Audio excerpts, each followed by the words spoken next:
I sit here in my wingback chair, watching my nephew Brian smile as he speaks to me in that slow, loud voice people use for children. To him, I'm just a 75-year-old widow with a mind fraying like a cheap rug. He thinks I'm a senile fool, unaware of the $4 million he's siphoned from my trust into his failing startup. What he's forgotten is that I spent 40 years as a forensic accountant. He's already cut my phone lines, trapping me in my own home. But as I watch him, I realize he isn't waiting for me to get better, he's waiting for me to die. I've already made my first move. Listen to the end to hear how I handled it, and subscribe to hear more of my journey. The $4 million hole screams at me in red ink that only I can see.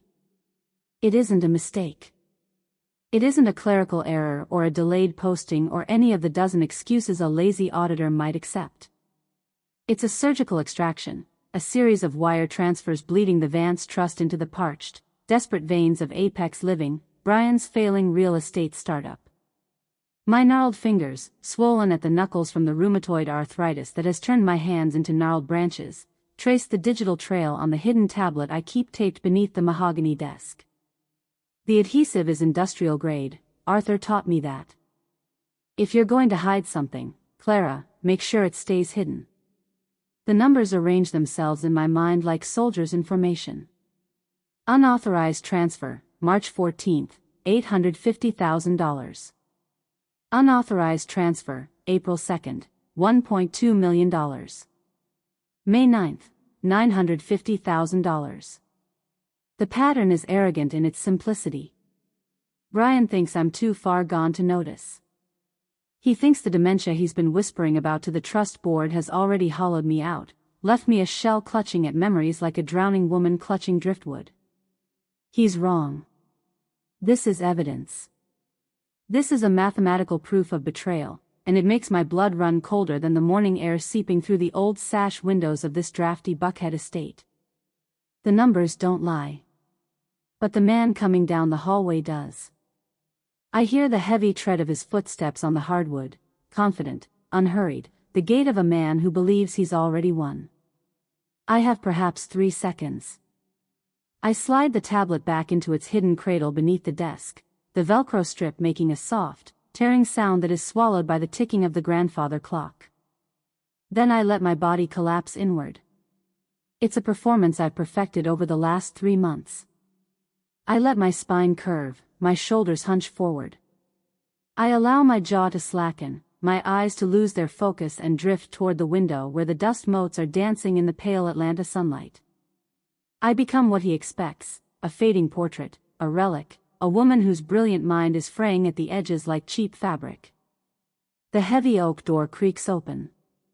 Brian enters, and the scent of his cologne, expensive, aggressive, something called oud noir that costs $200 an ounce, precedes him like a chemical threat. It coats the back of my throat. He's carrying a silver tray, the one from the formal tea service Arthur and I received as a wedding gift in 1972. On it sits a single porcelain cup, steam rising from the Earl Grey he so graciously prepared for me every morning since he moved in. "Morning, Auntie," he says, his voice dripping with synthetic sweetness that makes my skin crawl. He sets the tray down on the low coffee table in front of my wingback chair. His eyes scan my face, searching for a flicker of the brilliance he's trying to bury. I give him nothing. I keep my gaze soft, unfocused, my hands folded in my lap like a child waiting for permission to speak. "You sleep well?" he asks, though he doesn't care. He's already moving toward the curtains, yanking them open with a flourish that sends more dust spiraling into the light. "Gotta get some air in here. Smells like a museum." It smells like beeswax and old paper, I think. It smells like a life well lived. But I don't say that. Instead, I offer a small, tremulous nod. He turns back to me, his shark smile wide and gleaming.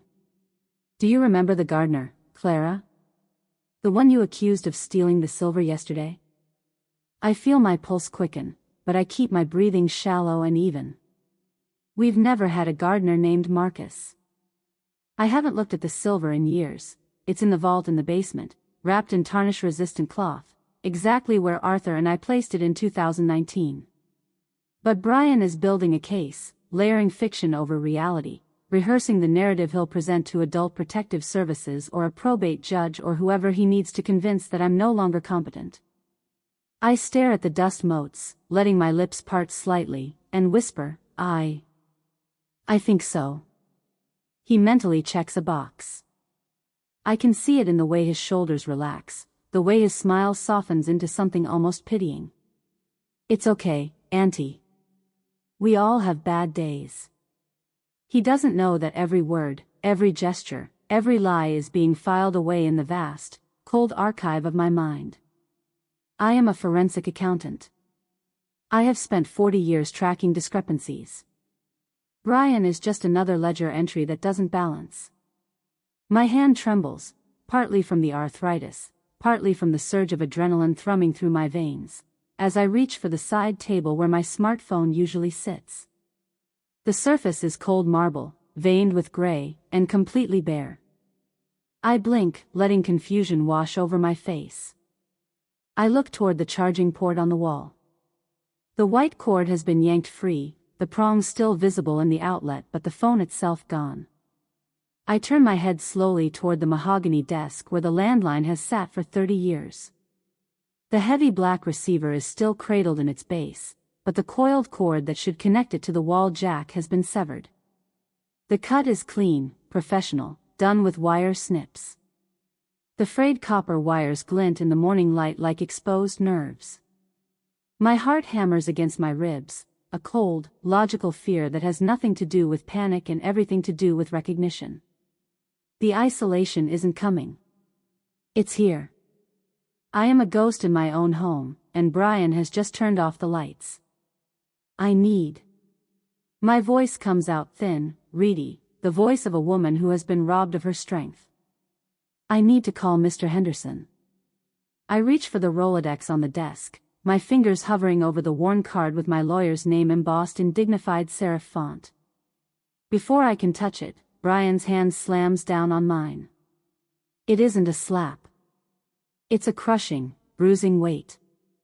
His college ring, Georgia State, class of 2005, digs into the swollen knuckles of my right hand. A sharp, white-hot flare of pain shoots up my arm, so intense that my vision briefly whites out at the edges. He doesn't move his hand. He just leaves it there, pinning me to the desk like an insect in a display case. I gasp, a small, involuntary sound. The mask of the caring nephew has slipped. What's underneath is cold, transactional, the face of a man who sees me not as his kin but as a malfunctioning ATM that needs to be decommissioned. He leans down, his mouth inches from my ear. His breath smells of stale espresso and peppermint, a nauseating combination. We discussed this, Clara. You aren't well. You're confused, and you're making people uncomfortable. The pressure on my hand increases. I feel something grind in the joint, a sickening pop that tells me I'll be swallowing ibuprofen for a week. I've taken the liberty of handling your distractions, he continues, his voice soft and oily. No more phones. No more lawyers. Just rest. He squeezes my hand one last time, a reminder of his physical superiority, of the 42-year-old man's strength versus the 75-year-old woman's fragility, before snatching the lawyer's card from the Rolodex and sliding it into the pocket of his tailored wool trousers. He straightens, smoothing his hair with the satisfied air of a man who has just closed a deal. He looks at me not as his aunt, not as the woman who paid for his father's funeral, but as a liability he is finally, violently, liquidating. Brian backs toward the door, his bright, deceptive blue eyes never leaving mine. His hand finds the brass handles of the heavy double doors that lead into the library. I'll be in the kitchen if you need anything, he says, his tone almost cheerful now. Try to nap. The doors swing shut with a soft, final thud. And then I hear it, the heavy, metallic thunk of the deadbolt sliding home from the outside. I am locked in. My sanctuary, the room where Arthur and I solved our first audit together at this very desk, where I read by the fireplace on winter evenings, where I have spent the last 5 years in quiet, dignified widowhood, has become my cell. I stand on shaky legs, the mahogany cane Arthur's cardiologist gave me clicking against the hardwood as I move toward the door. I already know it won't budge, but I try the handle anyway. It's locked solid.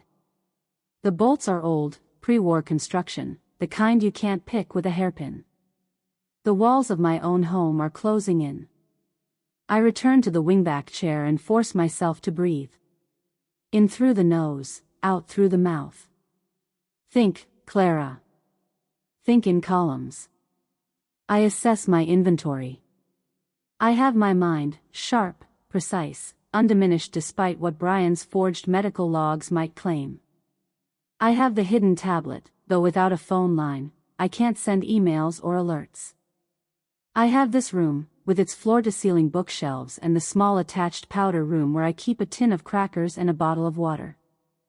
And I have the small, velvet-lined drawer in the desk where Arthur kept his emergencies. I pull it open. The hinges are silent, oiled by habit.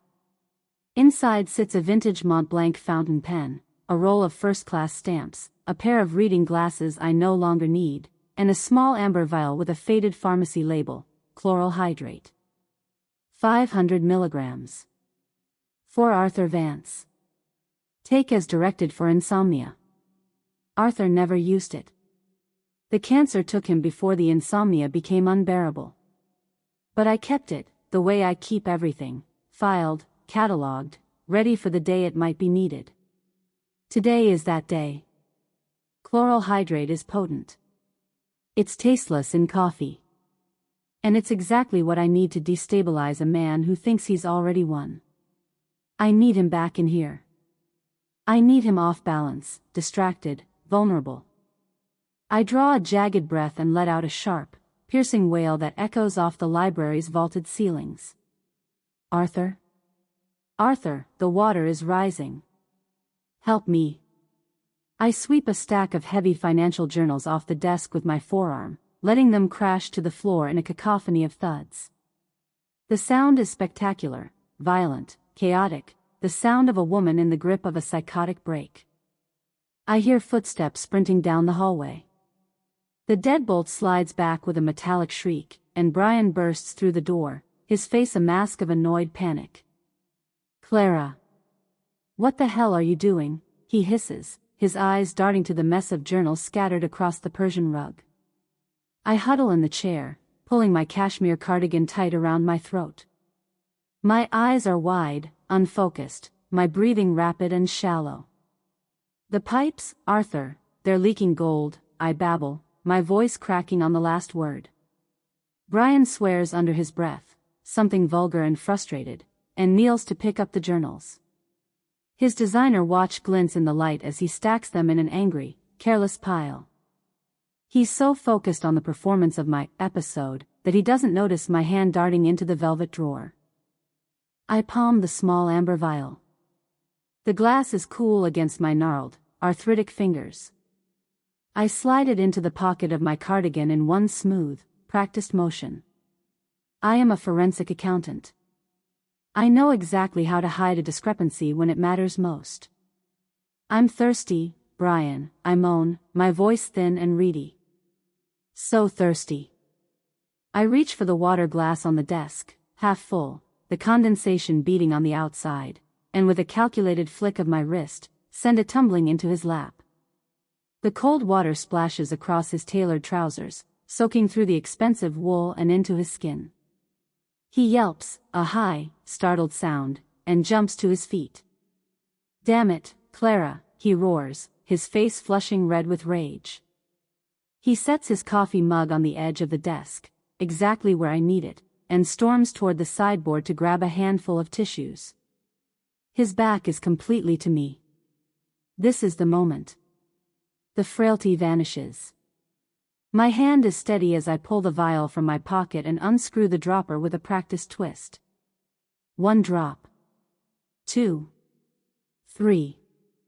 The clear liquid vanishes into the dark roast of his coffee, leaving no trace, no film, no evidence. I slide the vial back into my pocket just as he turns around, his face still flushed with fury. He's dabbing at his trousers with the tissues, his movements sharp and aggressive. "You're a nightmare," he snarls, snatching his mug from the desk and taking a long, aggressive swallow to steady his nerves. I sink back into the cushions, letting my eyes drift toward the window. My hands tremble in my lap, a tremor of age, of arthritis, of a woman who has lost her grip on the present. But inside, I am calm. The poison is in the system. The counter-audit has begun. The sound of the front door opening isn't the arrival of help. It's the departure of hope. I watch through the library's narrow sidelight window as Mrs. Higgins, my housekeeper of 15 years, the woman who brings me chamomile tea without being asked and who knows I take my toast with butter on only one side, stands on the front porch with her wool coat draped over her arm. The morning light catches the silver in her hair. She looks small, diminished, like a woman who has just been told her services are no longer required. Brian is silhouetted in the doorway, his posture aggressive, shoulders squared. He's holding something in his hand, a check, I realize, as he thrusts it toward her. I can't hear the words through the thick glass, but I see her flinch. She looks up at my window, her eyes finding mine across the distance, and what I see there makes my chest tighten, confused, helpless pity. She thinks I'm gone. She thinks the woman she's served for a decade and a half has finally succumbed to the fog Brian has been whispering about at the grocery store, at the church socials, anywhere someone might listen. Brian closes the door. Mrs. Higgins walks down the front path, her shoulders hunched against more than just the autumn chill. He's cutting away the supports, one by one, until I am a leaning tower with nowhere to fall but into his hands. I sink back into the wingback chair, my fingers gripping the armrests. The leather is cool and smooth, worn to a soft patina by decades of use. I force myself to breathe. Mrs. Higgins was my eyes and ears when Brian was elsewhere in the house. She was my witness.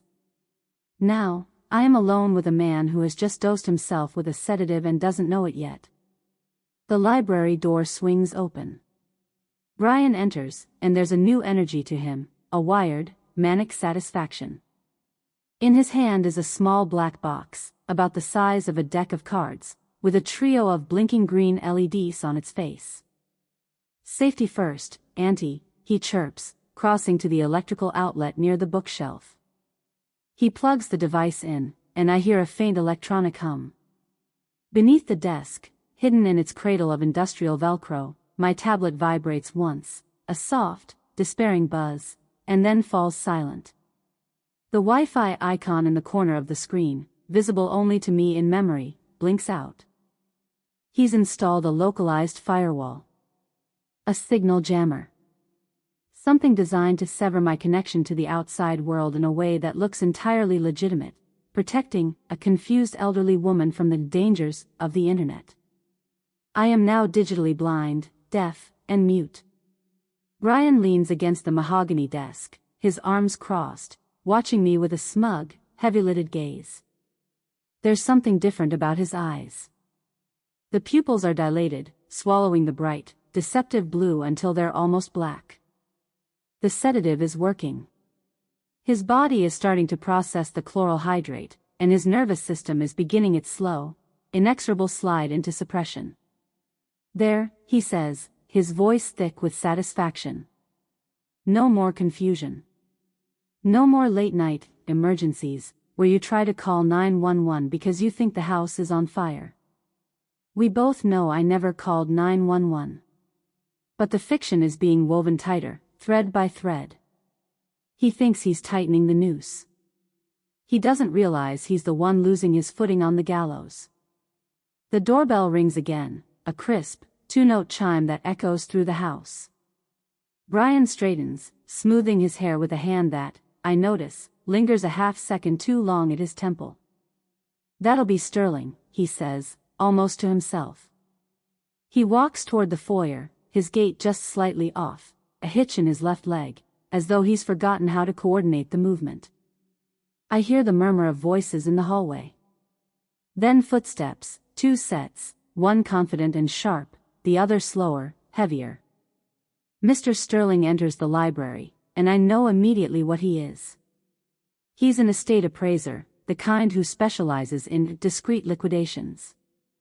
His suit is expensive, charcoal wool, Italian cut, but there's something cold and transactional about the way he wears it, like a uniform. He carries a tablet in one hand and a leather portfolio in the other. His eyes sweep the room with a measuring, clinical stare, landing on Arthur's first edition Dickens collection in the glass-fronted bookcase. He looks at those books, David Copperfield, Great Expectations, volumes my husband spent 30 years collecting, like they're cordwood. Mr. Vance, Sterling says, offering Brian a curt nod. His voice is smooth, professional, utterly devoid of warmth. Shall we begin the assessment? Brian greets him with a slurred enthusiasm that sends a chill down my spine. Absolutely. Let's get this show on the road. His movements are slightly too broad, his gestures sweeping and exaggerated. His voice is a fraction too loud, as though he's trying to convince himself of his own competence. The vultures are circling. And Brian has already started carving the meat. I remain motionless in my chair, my hands folded in my lap, my face a mask of vacant confusion. Sterling glances at me once, a brief, dismissive flicker, and then turns his attention back to Brian. Let's sit, I murmur, my voice thin and reedy. I gesture toward the low Victorian coffee table in front of the sofa. My knees, they're so heavy today. It's a tactical choice. The coffee table is barely 18 inches off the floor, a delicate piece with spindly cabriole legs that Arthur and I bought at an estate sale in Savannah in 1998.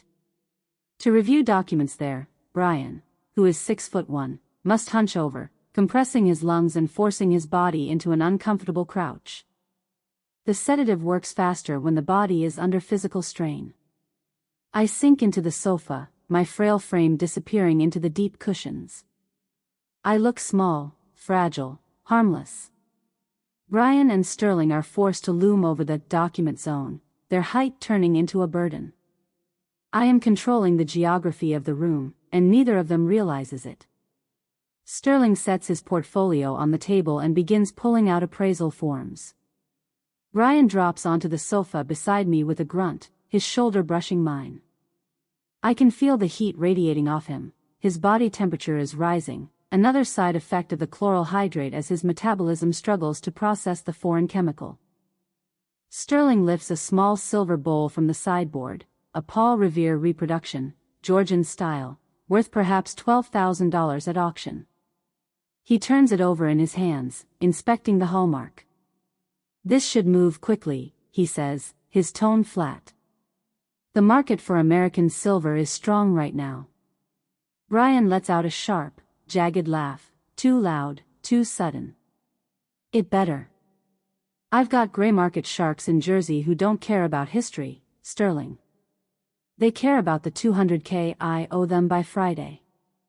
The words hang in the air. Brian freezes. His eyes widen slightly, the dilated pupils making him look startled, animal.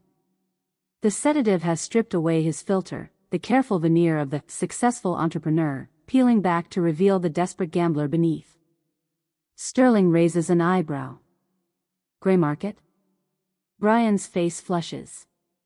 He waves a hand, the gesture too quick, too defensive. For the expansion. Apex living.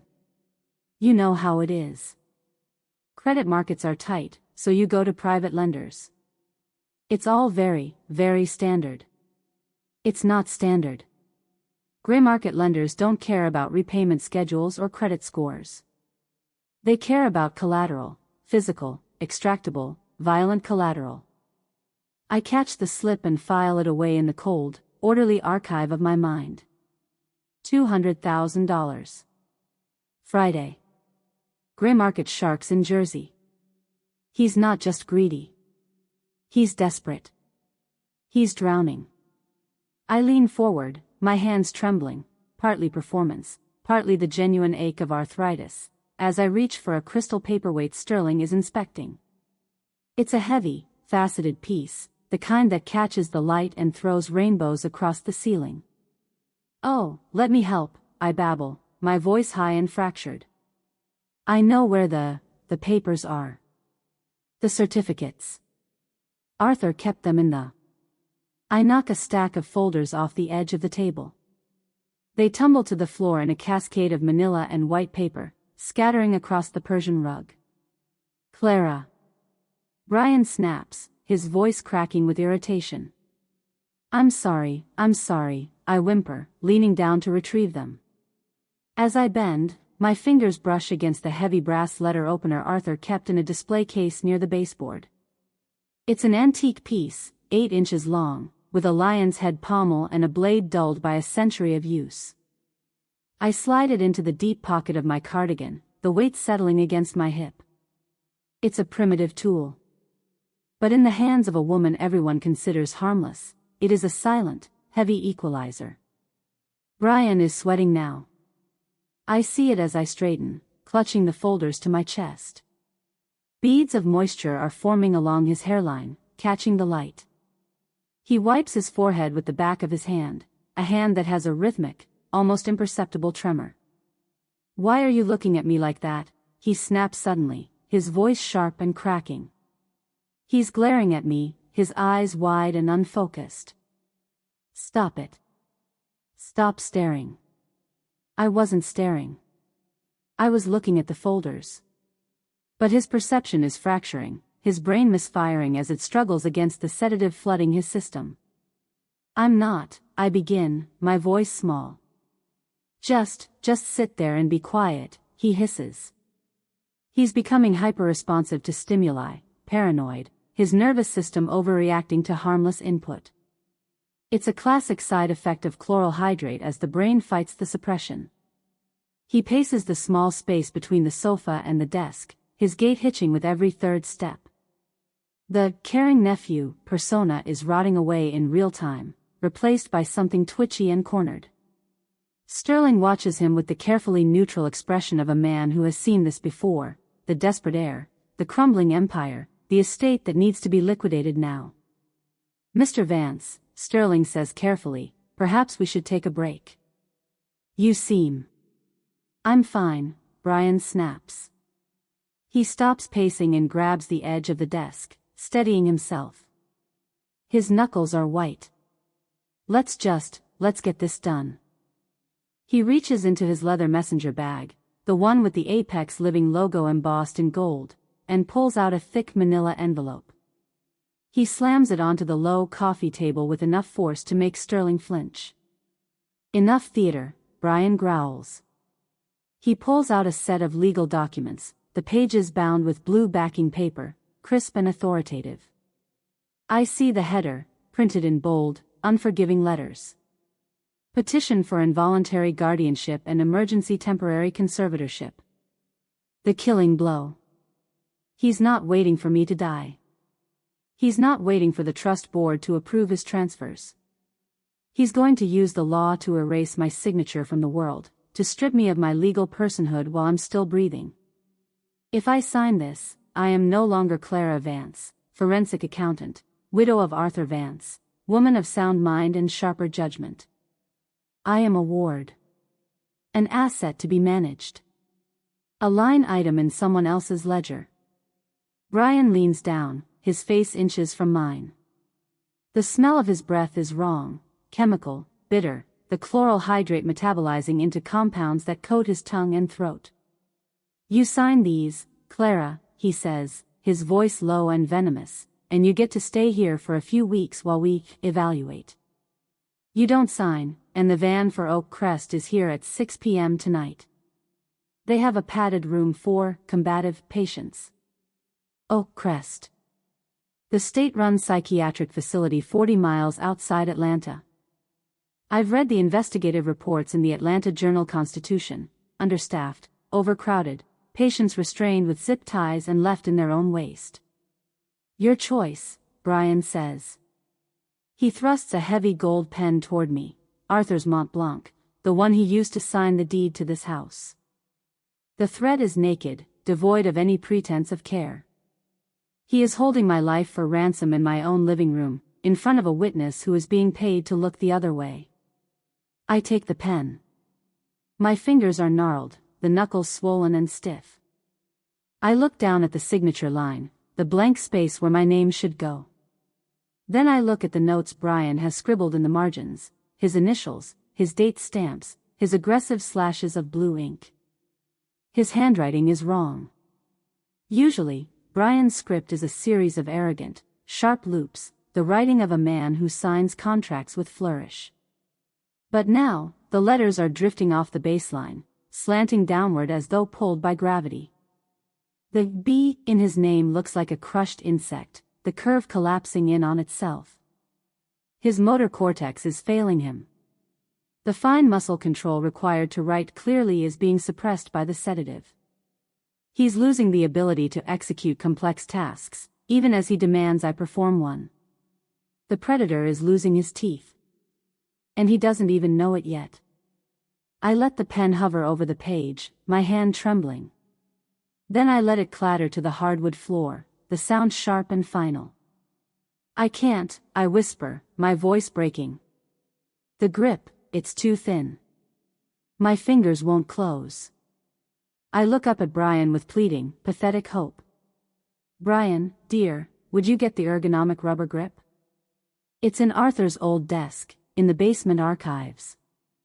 The middle drawer. I can't sign without it. It's a classic stalling tactic. Send the aggressor away, buy time, reassess the battlefield. But to a man who is currently fighting a fog of his own creation, who needs that signature to salvage his collapsing life, it sounds like a reasonable request from a broken woman. His jaw clenches. He looks at the pen on the floor, then at me, then at Sterling. Fine, he grunts. 1 minute. Don't move. He pushes himself up from the sofa, his movements uncoordinated. His head lolls forward for a second, his chin nearly touching his chest, before he snaps it upright with visible effort. He stumbles toward the door that leads to the basement, his shoulder clipping the doorframe as he passes through. I hear the creak of the old wooden stairs, each one groaning under his weight, as he descends into the archives. The basement. Cold, damp, poorly lit. Full of boxes and forgotten things. I turn my gaze to Mr. Sterling.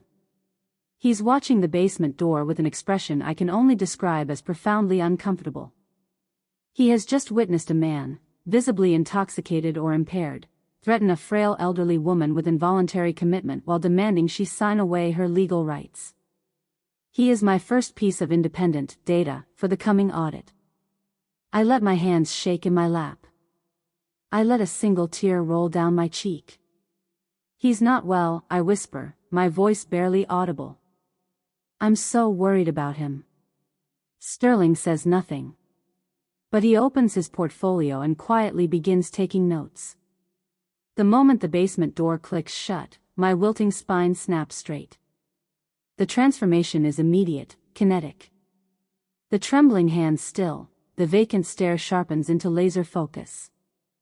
I move with an urgency that would shock Brian, that would shock anyone who has seen me shuffle across this room with my mahogany cane. My joints scream in protest. The arthritis sends white-hot flares of pain shooting through my wrists and knees as I lunge for his Italian leather briefcase.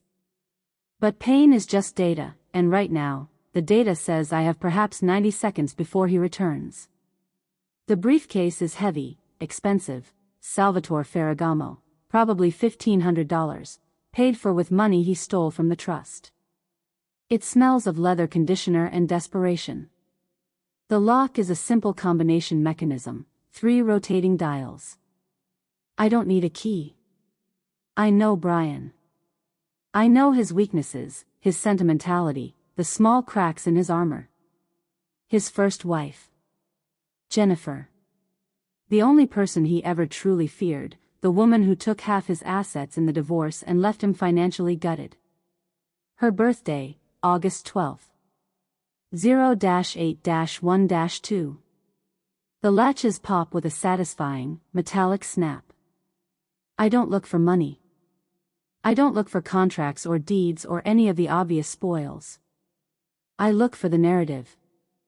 I find it in a leather-bound notebook, the kind sold at expensive stationery stores to people who want to appear organized. The cover is embossed with Brian's initials in gold foil. I flip it open. Inside, in Brian's handwriting, that aggressive, looping script that is now beginning to deteriorate, are the dementia logs. October 14th, Clara forgot the stove again. Found the burner on high with nothing on it. Had to intervene before she burned the house down. October 22nd, found her talking to the mirror in the hallway. She thought it was Arthur. Became combative when I tried to redirect her. November 3rd, Clara accused Mrs. Higgins of stealing her jewelry. The jewelry was in her drawer the entire time. Mrs. H is very patient, but this is becoming untenable. It's a work of fiction. A meticulously crafted lie designed to convince a judge, a social worker, an adult protective services investigator that I am a ticking time bomb of senility. I never left the stove on. I never spoke to the mirror. I never accused Mrs. Higgins of theft. Seeing my life reduced to these fabricated failures sends a jolt of cold fury through me, not hot rage, but the kind of cold, calculated anger that sharpens the mind into a weapon. He isn't just stealing my money. He's rewriting my history. He's erasing the woman I was, the forensic accountant who never missed a decimal point, the wife who sat beside her dying husband and held his hand through every chemo session, the professional who testified in federal court and brought down a Fortune 500 embezzlement scheme, and replacing her with a confused, dangerous shadow. I turn the page. Beneath the logs lies the why. A bright red folder, the kind used for urgent financial documents. The header screams in bold black letters, Notice of Default. The sender, Blue Equities LLC, Jersey City, New Jersey. I read quickly, my eyes scanning the dense legal text with the speed of someone who has spent 40 years doing exactly this. Brian hasn't just stolen from the trust. He's leveraged the estate itself. He's used my home, Arthur's home, the house we bought in 1973 with our combined life savings, as collateral for a $2.5 million bridge loan to keep Apex Living afloat. The terms are predatory. 22% interest, compounded monthly. Payment due in full within 90 days or the property reverts to the lender. The due date was 3 days ago. If he doesn't get my signature on those guardianship papers today, if he can't liquidate the estate and pay off Blue Equities, the house goes to the sharks on Monday morning. They'll change the locks, evict me, and sell everything at auction to recoup their investment. This isn't just a payday for him. It's a stay of execution. He is a man with a gun to his head, and I am the shield he's holding between himself and the bullet. I look up at Mr. Sterling, the appraiser, who has been sitting in uncomfortable silence, pretending to review his forms. Mr. Sterling, I hiss, my voice low and urgent. I need your phone. Now. He blinks, startled by the sudden sharpness in my tone, the voice of a woman who is very much not confused. He hesitates, then reaches into his pocket and pulls out a sleek smartphone. He taps the screen, his brow furrowing. There's no signal, Mrs. Vance. He holds the phone up, showing me the display. No bars. No Wi-Fi. Your network, it's blocking outbound connections. Brian's digital cage is absolute.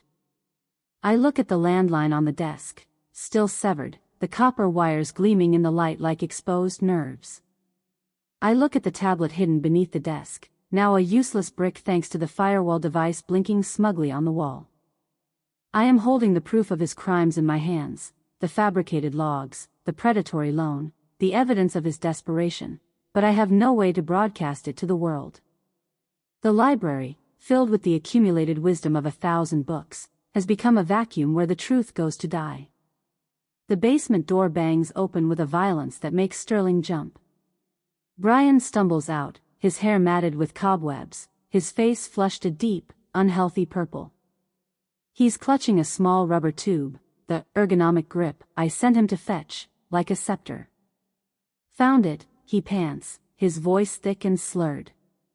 The words come out wet, his tongue struggling to form the consonants. He stops in the doorway. His eyes dart from me to the open briefcase on the coffee table.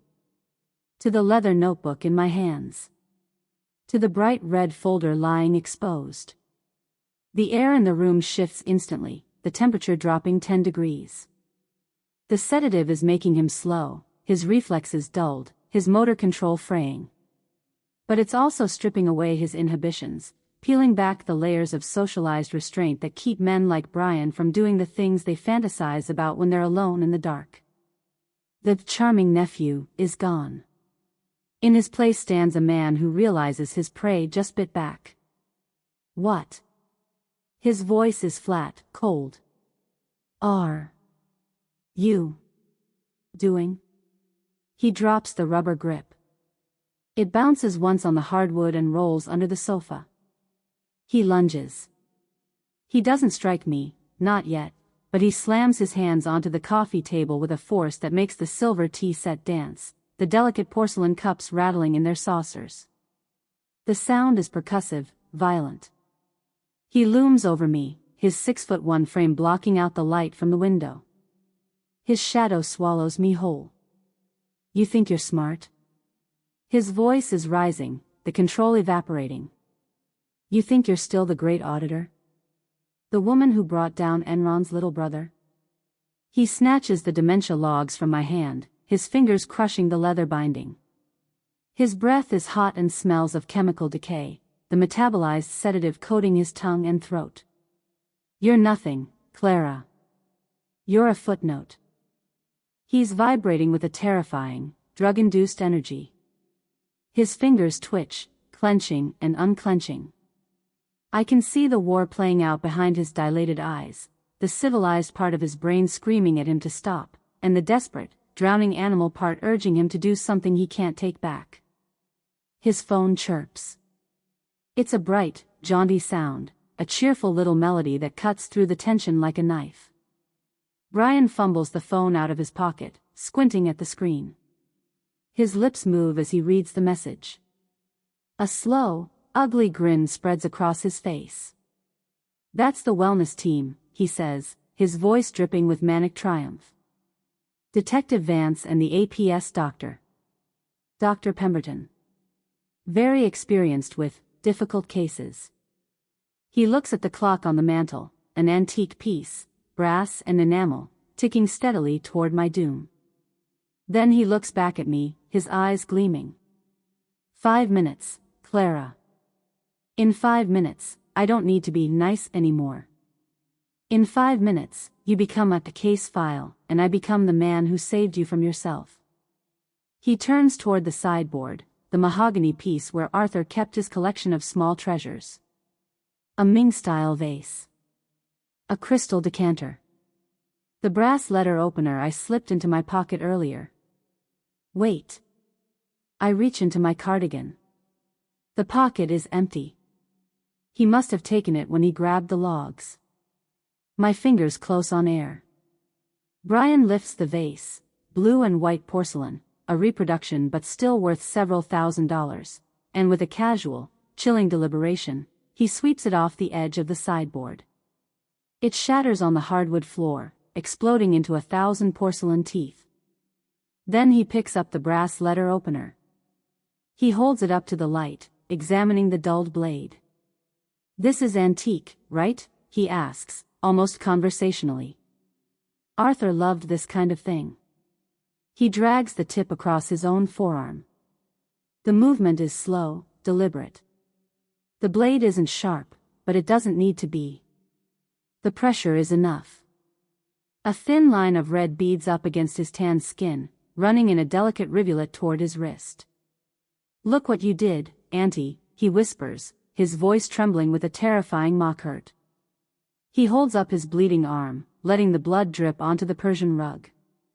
You're so combative when you don't take your meds. The doctors are going to be so worried about your violence.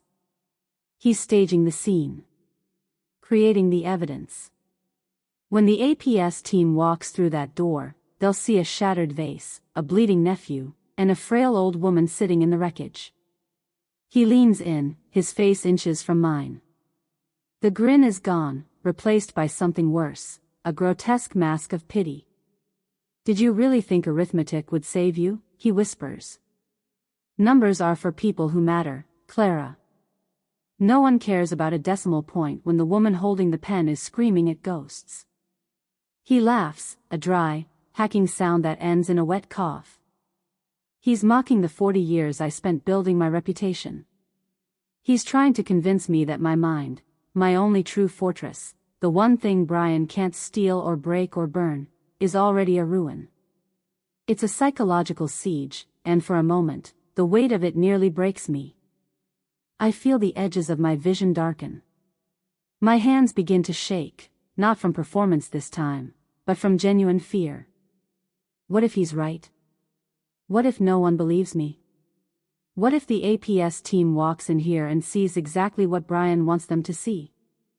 I can't be part of this. The voice is quiet, shaking. Mr. Sterling. I'd almost forgotten he was still in the room. He's standing near the door, his face pale, his portfolio clutched to his chest like a shield. He doesn't look at me. He doesn't look at the blood on Brian's arm or the shattered vase on the floor. He just wants to escape the fallout. I'll send the preliminary report by mail, he mutters, his voice barely audible. And then he's gone, the door clicking shut behind him. The cowards exit. Now it is just me and the man who is hallucinating his own victory. The house is silent except for the distant, low throb of a siren beginning to wail from the direction of Peachtree Road. They're coming. I sink back into the wingback chair, my hands folded in my lap. I let my shoulders slump, my head bow forward. I look like a defeated woman. I look like the fading portrait Brian wants me to be. The sirens grow louder, a rhythmic screaming that signals the end of my autonomy, the end of my personhood, the end of everything I've fought to preserve. I can see the flashing lights now, reflecting off the library windows, casting rhythmic strobes of blue and red across the rows of books. The volumes that once represented knowledge and order now feel like tombstones in a graveyard. I am at my lowest point. Trapped. Framed. Seconds away from being hauled off to a locked ward at Oak Crest, where they'll strap me to a bed and pump me full of antipsychotics until I become the confused, broken woman Brian has been describing in his logs. Brian crosses to the front window, peering through the curtains. There they are, he says, his voice bright with anticipation. Right on time. He straightens his shirt, runs a hand through his cobweb-matted hair. He's preparing his performance. The concerned nephew, the reluctant guardian, the man who tried everything to help his beloved aunt but was finally forced to seek professional intervention. Stay right there, he commands, pointing at me without looking back. Don't move. Don't say anything stupid. He walks toward the front door to greet his allies. He's moving like he's on a ship in a storm, his gait lurching, his shoulder brushing the wall for support. The sedative is hitting him hard now, his body fighting a losing battle against the chemical suppression. The moment his back is turned, my hands move. Not with the trembling uncertainty of a frail old woman, but with the speed and precision of a card shark executing a practiced sleight of hand. I reach under the sofa cushion, the center one, where the horsehair stuffing has compressed over decades of use, and pull out the correction. The papers I prepared hours ago, while Brian was down in the basement archives, frantically searching for more assets to liquidate. The papers I drafted on Arthur's old manual typewriter, using the legal templates I've memorized from 40 years of forensic work. I swapped them for the blue-backed guardianship forms on the coffee table. One set of papers for another. A simple substitution. A reconciled entry. I settle back into the chair just as the doorbell rings, a crisp, two-note chime that sounds like a judge's gavel. My hands are folded in my lap. My face is vacant, confused. But inside, I am smiling. The audit is complete. Now comes the reckoning. The library doors are thrown open, and the cold evening air rushes in like a gasp. Two figures stand silhouetted in the doorway. Detective Vance, no relation to Brian, despite the shared surname, a broad-shouldered man in his 50s with the weary, watchful eyes of someone who has seen every human deception, and a woman in a clinical white coat carrying a leather medical bag. Brian is a master of the hustle. I've watched him sell failing ventures to optimistic investors, charm his way out of credit card debt, and convince two different women to marry him despite every red flag. But the chloral hydrate has turned his performance into a grotesque caricature. He stumbles toward them, his hands out in a gesture of desperate welcome. His voice is a ragged tremolo, cracking on every third word. Thank God you're here. She's gone completely off. It's been a nightmare. He looks like a man who has been through a war, hair disheveled, face flushed and slick with sweat, a thin line of blood still visible on his forearm where he carved his own flesh. I simply look like a woman who has survived one. I remain seated in my wingback chair, my hands folded in my lap, my eyes downcast. The picture of fragile, defeated old age. Look at this.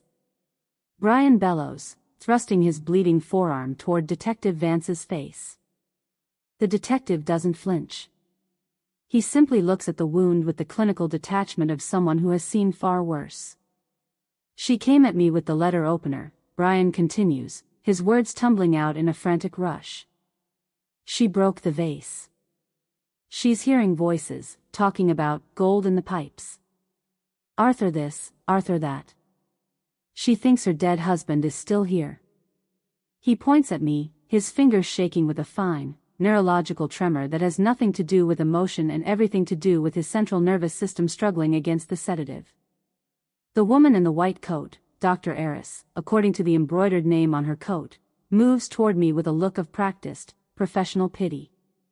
She's young, perhaps 40, with kind eyes and the careful, measured movements of someone who works with vulnerable populations. Mrs. Vance, she says gently, kneeling beside my chair. My name is Dr. Eris. I'm with Adult Protective Services. Can you tell me how you're feeling? I don't look at her. I keep my eyes fixed on Brian, watching the way his jaw hitches and his eyelids flutter. The poison is peaking, flooding his bloodstream, suppressing his motor cortex and executive function. He's coming apart in real time. I remain perfectly still, a statue of Victorian grace amidst the wreckage of shattered porcelain and scattered papers. Detective Vance doesn't move toward me. He doesn't look at the vase or the blood or the chaos Brian has so carefully staged. He looks at Brian. He's spent 20 years reading body language, interrogating suspects, separating truth from performance. And what he sees now is a man in distress, but not the kind of distress that comes from caring for a difficult relative. He sees the beads of sweat on Brian's upper lip, despite the chill air pouring in from the open door. He sees the way Brian's pupils are blown wide, black pools reflecting the strobing blue police lights in a way that suggests chemical interference. He sees the way Brian's hands are trembling, the way his weight shifts from foot to foot like a boxer who's taken too many hits. Mr. Vance, the detective says, his voice a low, dangerous rumble. You seem agitated. Why don't you sit down? I'm fine, Brian snaps, his voice too loud, too sharp. I'm not the one who needs to sit down. She does. She needs to be secured before she hurts someone else. I lean forward, my spine curving into the posture of a frail old woman struggling to speak. My voice is barely a whisper, soft, conspiratorial, perfectly calibrated to carry in the sudden quiet of the room. Brian, dear, did the men from Jersey come for the $200,000? Is that why you're so upset? The effect is instantaneous. Brian's face goes from flushed purple to a sickly, ashen gray. His mouth opens, closes, opens again. "Shut up," he screams, his voice cracking like a whip. "Don't listen to her. She's making things up. She's trying to confuse the audit." "What audit?" I can see the question forming in Detective Vance's eyes. "She's sick." Brian continues, his movements becoming jerky, aggressive. He's pacing now, tight frantic circles in the small space between the sofa and the window. She doesn't know what she's saying. It's the dementia talking. But he's losing the thread. His mind is tangling in the web of his own lies, the sedative stripping away his ability to track multiple narratives, to keep the story straight. "There is no audit, Brian," he shouts suddenly, whirling on Dr. Eris. "You're the one who's sick. You think you're going to take my money? You're in on it, aren't you?" He points at her, his finger stabbing the air. "She paid you. My aunt paid you with the trust money. This is a setup. A conspiracy." Dr. Eris steps back, her professional calm fracturing into genuine alarm. Her hand moves toward the radio clipped to her belt. "Detective," she says quietly, her voice tight. "He's showing signs of a drug-induced manic episode. Paranoid ideation, persecutory delusions, psychomotor agitation." "I'm not paranoid." Brian roars. "I'm the only one here who sees what's happening." The shark smile is gone, replaced by a feral snarl. The MBA polish, the expensive cologne, the carefully constructed persona of the successful entrepreneur, all of it has been stripped away by the sedative, leaving only the desperate gambler underneath. The man who owes $200,000 to gray market lenders in Jersey. The man who leveraged his aunt's house to keep his failing startup afloat. The man who is drowning and willing to pull anyone down with him to save himself. "We need to finalize the transfer now," Brian yells, lurching toward the coffee table. He grabs the blue-backed papers, the ones I swapped in the shadows while he greeted the APS team at the door. "If she's a ward, I have the authority. That's the law. Sign it. Everyone sign it." He's frantic, his vision likely tunneling as the chloral hydrate suppresses his central nervous system, narrowing his focus to a single, desperate objective: get the signature. Secure the money. Survive. He doesn't see the document for what it is. He sees it as a life raft in a rising tide. To him, the blue backing paper is the color of safety, of legitimacy, of salvation. He slams the papers down on the coffee table with enough force to make Dr. Eris jump. He fumbles for the gold pen, Arthur's Mont Blanc, the one he took from me earlier, and his fingers are so clumsy that he nearly drops it. His signature is a jagged, unrecognizable ruin. Not the confident, looping script of a man in control, but a series of desperate scratches that barely resemble a name. Brian Vance. He signs all 3 copies, his breath coming in shallow, wet gasps. The sound is labored, frightening. There, he pants, shoving the papers toward Detective Vance with trembling hands. "It's done. She's mine. She's my responsibility now. Take her away." He leans back, his shoulders sagging, a look of horrific, drug-addled satisfaction spreading across his face. He has just signed the most expensive contract of his life without reading the fine print. I stand up. The movement is slow, deliberate. My back straightens, my shoulders square. The trembling hands become still. I reach out and take the papers from Detective Vance's hand before he can read them. I offer him a small, sharp smile, the first genuine expression I've allowed myself in 3 months. "Detective," I say, my voice clear and precise, every syllable crisp. "If you'll look at the header." I point to the bold, black type at the top of the first page. "These aren't guardianship papers." I turn the document so he can read it clearly. "Voluntary Psychiatric Commitment, State of Georgia, Fulton County. I, Brian Marcus Vance, being of sound mind, do hereby voluntarily commit myself to psychiatric evaluation and treatment at Oak Crest Psychiatric Facility for a period of no less than 72 hours, acknowledging that I am experiencing severe psychological distress and may pose a danger to myself or others. And beneath it, in smaller type, sworn confession and acknowledgement of embezzlement. I, Brian Marcus Vance, do hereby acknowledge and confess that I have unlawfully transferred $4 million from the Vance Family Trust without authorization, using said funds to satisfy personal debts and business obligations related to Apex Living LLC.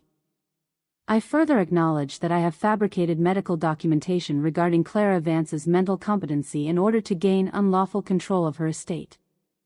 Brian stares at the papers in Detective Vance's hands. His mouth opens. Closes. Opens again. I didn't.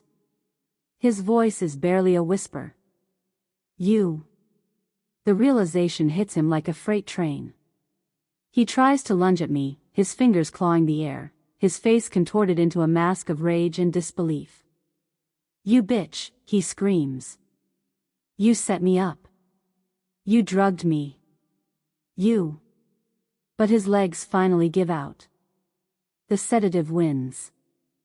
He collapses forward, his knees hitting the hardwood with a sickening crack. His face lands inches from the shattered porcelain of the vase he broke to frame me for violence. He grovels on the floor, his movements slow and heavy, his limbs no longer obeying his commands. The predator has become a punchline. Secure him, Detective Vance says quietly.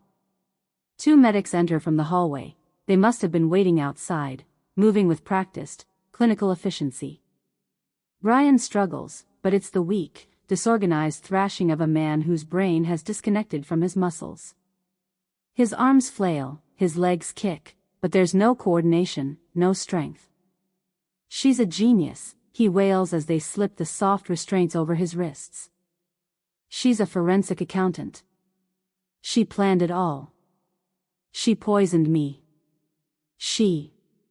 Sir, you need to calm down, one of the medics says, his voice professionally neutral. She's playing you. Brian screams, his voice breaking. She's not sick. I'm not sick. This is a setup. You have to listen to me. The medics share a look, brief, knowing. They've heard this before. Paranoid delusions. Conspiracy theories. The desperate denials of a man in the grip of a psychotic break. To them, his screams are merely the final confirmation of his deterioration. They lift him onto a collapsible gurney, strapping him down with efficient, impersonal movements. No. No. You can't do this. I signed the wrong papers. She switched them. Clara, tell them. Clara. His voice fades as they wheel him down the hallway, through the front door, and into the flashing lights of the ambulance waiting in the circular drive. Detective Vance stays behind. The house is suddenly, profoundly quiet. He looks at the dementia logs lying on the coffee table, the fabricated evidence Brian spent weeks creating. Then at the signed confession in his hands. Then at my arthritic hands, gnarled and swollen, resting on the handle of my mahogany cane. Then he looks into my steel-gray eyes. There's a long silence. He knows. He knows I didn't just survive. I conducted an audit of a soul and found it wanting. I identified the discrepancy, tracked the flow of stolen capital, and balanced the ledger with surgical precision. You're a very thorough woman, Mrs. Vance, he says quietly. I adjust the string of South Sea pearls at my throat. Accuracy is a habit, detective. One that my nephew never quite acquired. He nods slowly, slipping the signed confession into an evidence bag. I'll need to ask you some questions. Tomorrow, perhaps. After you've had time to recover. Of course, detective. I'm at your disposal. He lingers for a moment, then tips his head in a gesture that might be respect or might be something else entirely. Ma'am, he says. And then he's gone. The house is silent again, the way it was when Arthur was alive. Not the oppressive, suffocating silence of isolation, but the peaceful quiet of a space that belongs entirely to me. I walk through the library, my cane clicking softly against the hardwood. I run my fingers along the spines of the first edition Dickens collection, the leather bindings cool and familiar. I move to the veranda, the wide, wraparound porch with its white columns and hanging ferns, and settle into the wicker chair Arthur and I bought on our honeymoon in Charleston. The cool Atlanta evening air settles over the old oaks that line the property, their branches heavy with Spanish moss. The sky is deepening into twilight, streaked with pink and gold. I hold a cup of Earl Grey in my hands, bitter, hot, and made by my own hand in my own kitchen. The $4 million will be recovered. The trust attorneys will claw back every unauthorized transfer, every fraudulent wire. Blue Equities will be contacted, the predatory loan voided. The estate is secure. My mind is a fortress, and today, the walls held. I watched the last of the sun slip behind the horizon, the light fading from gold to amber to deep, velvety blue. Arithmetic never lies. People do. But in the end, the numbers always balance. If you made it to this moment, thank you for listening all the way through. Most people bail before the bill comes due. But here, the bill always comes due. What started as humiliation and disrespect ended with receipts, truth, and a payoff they never saw coming. If you want more stories where karma shows up without mercy, hit subscribe and come back for the next one. Now tell me in the comments, what was the most disgusting thing they did? What crossed the line for you?